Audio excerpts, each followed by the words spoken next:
Former West Indies allrounder Dwayne Bravo the ultimate champion সব ধরনের cricket থেকে অবসর গ্রহণ করলেন। হ্যাঁ বন্ধুরা, আপনারা ঠিকই শুনছেন। 21 বছরের ক্রিকেট জীবনটি তিনি গতকাল সংবাদ মাধ্যমে অবসর গ্রহণ করলেন এবং তিনি মোট 35টি ফ্র্যাঞ্চাইজ ক্রিকেট টিমে অংশগ্রহণ করেছেন এবং 13 বার চ্যাম্পিয়ন টিমের সঙ্গে যুক্ত ছিলেন।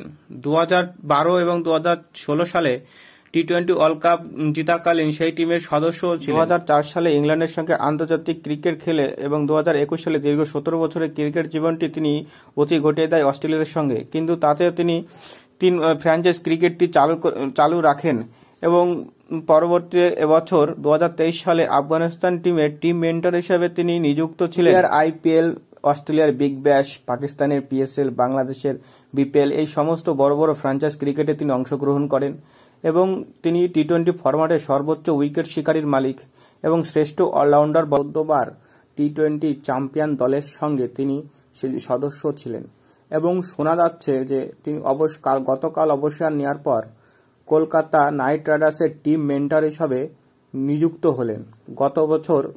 এবছর গৌতম গম্ভীর টিম মেন্টর ছিলেন, কিন্তু গৌতম গম্ভীর আন্তর্জাতিক ক্রিকেটে ভারতের কোচ হয়ে এসছে এবং তার পরিবর্তে ডোয়েন ব্রাভো কলকাতা নাইট রাইডার্সের কোচ হিসাবে নিযুক্ত হলেন।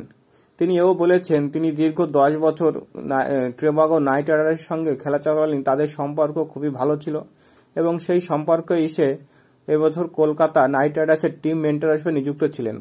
গত 2 বছর চেন্নাই সুপার কিংসের বোলিং কোচ হিসাবে ছিলেন এবং এবছর আফগানিস্তানের সঙ্গে তার বোলিং কোচ হিসাবে নিযুক্ত হয়েছিলেন এবং তিনি সমস্ত দেশের ক্রিকেটের সঙ্গে তাল মিলিয়ে টি10, টি20 সমস্ত ক্রিকেটের সঙ্গে তার অভিজ্ঞতা রয়েছে। এই জন্য তাকে ডিজে ব্রাভো বলা হয়। উইকেট নেওয়ার সঙ্গে সঙ্গে তিনি যে নৃত্য পরিবেশন করে দর্শকদের যে উৎসাহিত করে, এই জন্য তাকে ডিজে ব্রাভো। তো ভালো থাকবেন ডোয়েন ব্রাভো, তো পরিভাষায় ডিজে ব্রাভো যাকে বলি আমরা।